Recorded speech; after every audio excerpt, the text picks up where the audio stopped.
heula. Bapak geuningan kenal abdi ngarang buku teh kumaha sejarahna cing carioskeun nya ke siaran langsung ya. Ya, abdi kan memang hobi ka seni.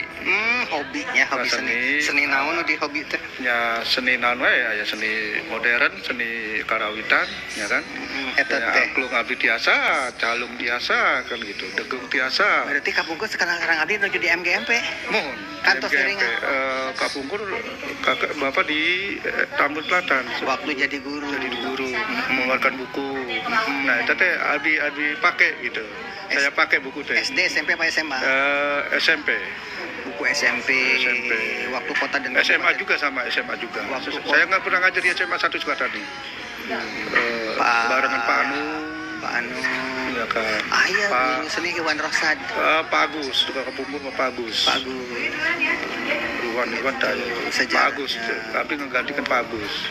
Orang seni itu harus berpolitik, jangan dimanfaatkan oleh orang lain. Iya. Salah satu contoh, orang matematika, orang fisika, orang kimia, karena hobinya di dunia seni, jenjang karirnya diambil dari jalur seni. Sementara orang seninya nggak yang maju. yang sudah mumpuni di bidang itu. Nah, intinya mah seni itu jangan menciptakan Bukan hanya mengejar anak karir menjadi sebagai seniman. seniman maksudnya. Tetapi kalau anak jadi polisi, jenjang karirnya lebih cepat. Iya. Karena dia pandai seni. Iya. Kalau dia jadi politikus, Iya. bisa jadi gubernur. Karena Pak Basuki Sudirman Iya, itu Sudirman. lagu tidak semua laki-laki, Laki. gitu kan? Iya. Jadi seni itu adalah kendaraan. Iya. Makanya saya menulis buku itu bukan menciptakan anak menjadi seniman, Iya. tapi gimana supaya anak berperasaan halus. Iya. Dia bakatnya, dia profesinya apapun, di pramuka, di apapun, pasti dunia seni yang dimanfaatkan. Gitu cerita. Mari kita kaji prestasi-prestasi lainnya selain seorang pemilik yayasan. Berikut ini adalah kepala sekolah. Siswa agar tidak putus sekolah. Hal ini lantaran perjalanan menuju sekolah sangat jauh dengan medan yang menantang. Kepala sekolah itu secara sukarela menggunakan kendaraan berupa 6 unit motor bersama 10 guru lainnya. Sesekali dirinya harus mengerem kendaraan karena jalanan hutan yang berlubang, melewati tikungan dan tanjakan.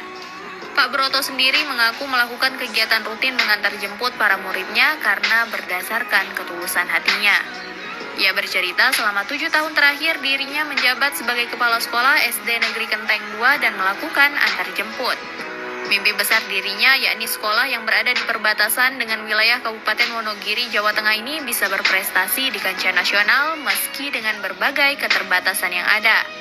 Atas jasa dan dedikasinya terhadap kepedulian anak bangsa, Pak Broto mendapat 1 unit mobil yang nantinya akan berguna untuk mengantar jemput anak-anak muridnya. Kisah kepala sekolah yang memiliki visi dan misi ini pun Berikut ramai ini mendapat kita pujian dari bahas warganet. prestasi di luar dunia pendidikan. Apakah itu? Limbah. Namun di tangan warga Dusun Sindon, Desa Sambak, Kecamatan Kajoran, Kabupaten Magelang berhasil mengolah limbah tahu menjadi biogas yang dimanfaatkan oleh warga Dusun Sindon. Lalu seperti apa pengolahan yang dilakukan untuk menjadi biogas dan bagaimana manfaat yang dirasakan oleh warga? Tetap ikuti liputan kami. Siapa sangka, limbah pabrik tahu yang dulunya menjadi momok dan kerap diprotes oleh warga setempat karena dampak limbahnya, kini justru membawa harum nama desa. Kini Desa Sambak, Kecamatan Kajoran, Kabupaten Magelang, mendapat peringkat sebagai Desa Mandiri Energi 2022 untuk kategori mapan. Menurut Kepala Hadirin Dusun Sindon, sekalian, setidaknya ada dengan 7 3 video berikut ini ternyata berada dimanapun, apakah jadi guru atau jadi kepala sekolah, jadi pengusaha atau jadi pegiat lingkungan sosial, semuanya bisa berprestasi. Salah satu contohnya adalah prestasi yang kita sebut saksikan di video ini. Tentu semuanya berawal dari keberhasilan dunia pendidikan.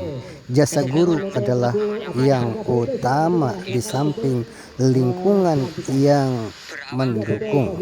Pendidikan kepramukaan salah satu di antaranya. Coba simak kata Raihan di podcast berikut ini. Mempertahankan hidup sih, saling menolong. Latihan pramuka. Apa sih Rehan di dalam pramuka yang dipelajari apa saja sih seandainya ada di pulau terpencil supaya bisa hidup dari kegiatan pramuka apa saja yang bisa dipelajari? Berarti udah kurang suka pramuka salah. Dari SD juga. Berarti dengan adanya film ini Rehan baru sadar kan bahwa pramuka itu penting ya? Iya. Ya pramuka juga cuma paling latihan baris berbaris doang. Oh jadi pramuka itu latihan baris berbaris doang menurut pendapat Rehan, makanya tidak suka dengan pramuka.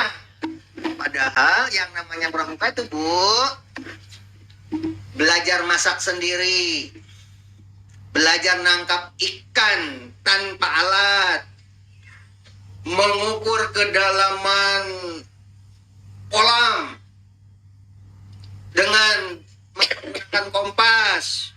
Jadi yang namanya di alam itu semuanya dipelajari di dalam pramuka. Begitu Rehan. Bukan belajar baris berbaris doang. Itu mah paskibra.